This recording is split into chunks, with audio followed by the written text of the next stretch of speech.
হরি ওম তৎসৎ। তো আজকের ক্লাস হচ্ছে দেবী দুর্গার প্রণাম মন্ত্র সম্পর্কে। তো আমরা প্রথমে প্রচলিত বাংলা ভাষায় দেবী দুর্গার প্রণাম মন্ত্র সম্পর্কে জেনে নিই। হচ্ছে ওম সর্ব মঙ্গল মঙ্গল্য শিবে সর্বার্থ সাধিকে শরণ্যে ত্র্যম্বকে গৌরী নারায়ণী নমঃস্তুতে। আমরা জানি প্রচলিত বাংলা ভাষা এবং সংস্কৃতি উচ্চারণের মধ্যে অনেক তফাৎ রয়েছে। তো আমরা এর শুদ্ধ সংস্কৃতি উচ্চারণ সম্পর্কে জানবো, তারপর বিস্তারিত এর অনুবাদ সম্পর্কে জানবো। তো প্রথমে আমরা জানি ওম। ওম উচ্চারণটা আমরা জানি ও যুগ রসৌ যুগ ম, মানে উচ্চারণটা হবে ওম।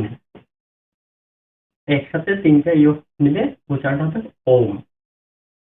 তারপরে এখানে আছে সারেবা। সারেবা আমরা জানি দন্তেশ্বর উচ্চারণ হয়, দন্তেশ্বর উচ্চারণ হয় স এর মতো বা এস অ এর মতো। তো এখানে হবে কি স্যার। এখানে আবার ব আছে, ব এর উচ্চারণ আমরা জানি ওয়ার মতো হয়, ওয়ার মতো। তাহলে কি হবে সারেবা।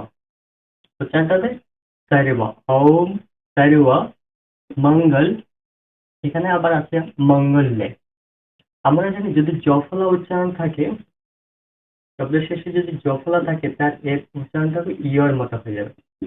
ইয় অথচ জ এবং জফলা উচ্চারণটা ইয়। তাহলে এটাকে যদি আমরা ভাঙি তাহলে হবে কি মং, যা আছে তাই।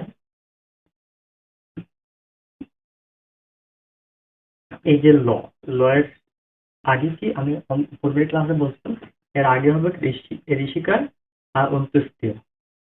অন্ত্যেষ্টিয়। তারপর এই যে কার কার, যে আকার একার যা থাকে, এই কারটা অন্তত এর সাথে হবে, তাহলে হবে মঙ্গল্যে। তাহলে পেলাম কি মঙ্গল্যে। এখানে আছে মঙ্গলে, তাই এর সংস্কৃত উচ্চারণ হবে মঙ্গল্যে। তারপর শিবে, এখানে বয়ের উচ্চারণ আমরা আগে বলছি ওর মতো, তো শিবে। তারপর এখানে শিব আবার দন্তের স আছে, এর সঙ্গে সারেওয়া। এখানে দেখো বয় আকার, মানে সারেওয়া থ। শিবে শিবে সর্বার্থ স্বাধিকে। এখানে আবার আছে সারেণ্যে। তো সারেণ্যে উচ্চারণটা হবে কি ম র। এখান থেকে জফলা, জফলা উচ্চারণটা হবে মতিপন্ন ঋষিকার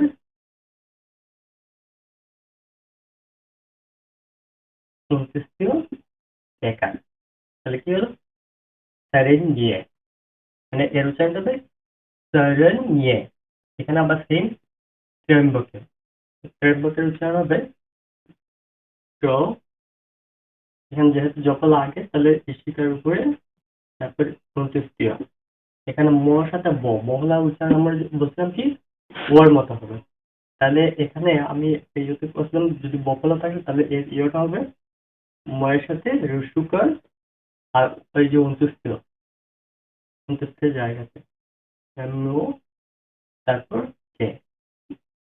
তাহলে কি হলো উচ্চারণ ত্র্যম্বকে, মানে সারে নিয়ে ত্র্যম্বকে, ত্র্যম্বকে গৌরী নারায়ণী নমঃস্তুতে। যদি মাত্রা ছাড়া হ থাকে, মাত্রা ছাড়া হ থাকলে এর উচ্চারণ হবে অয়ের মতো। আমরা জানি যদি মাত্রা ছাড়া হ থাকে তাহলে এর উচ্চারণটা হবে অয়ের মতো। তাহলে এখানে হবে কি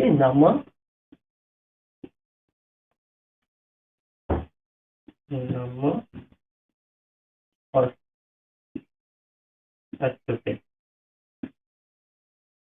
তাহলে হয়ে গেলে কি নম অস্তুতে, মানে হস্তুতে জায়গায় অস্তুতে হবে। তাহলে এর একটু আবৃত্তি করি আমরা এখন। ওম সর্ব মঙ্গল মঙ্গল্যে শিবে সর্বার্থ সাধিকে শরণ্যে ত্র্যম্বকে গৌরী নারায়ণী নমস্তুতে। ओम सर्वमंगल मंगल्ये शिवे सर्वार्थ साधिके শরণ্যে ত্র্যম্বকে গৌরী নারায়ণী নমস্তুতে। এর অনুবাদ হচ্ছে, বলছেন হে হে সর্বমঙ্গল মঙ্গলে,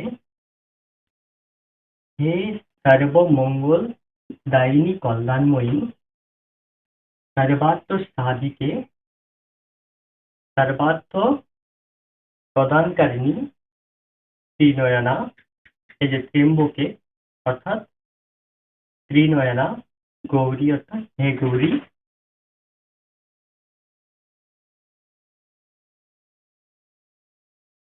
এখানে হবে নারায়ণী আছে যেহেতু নারায়ণী, এখানে হবে নারায়ণী, নারায়ণী আপনাকে নমস্কার। বলছে হে সর্বমঙ্গল দায়িনী কল্যাণময়ী, সর্বার্থ প্রদানকারী, সর্বার্থ প্রদান করে ত্রিনয়না হে গৌরী, হে নারায়ণী আপনাকে নমস্কার। তো এই ছিল আজকের শ্রী শ্রী দুর্গা দেবীর প্রণাম মন্ত্রের প্রথম পাঠ।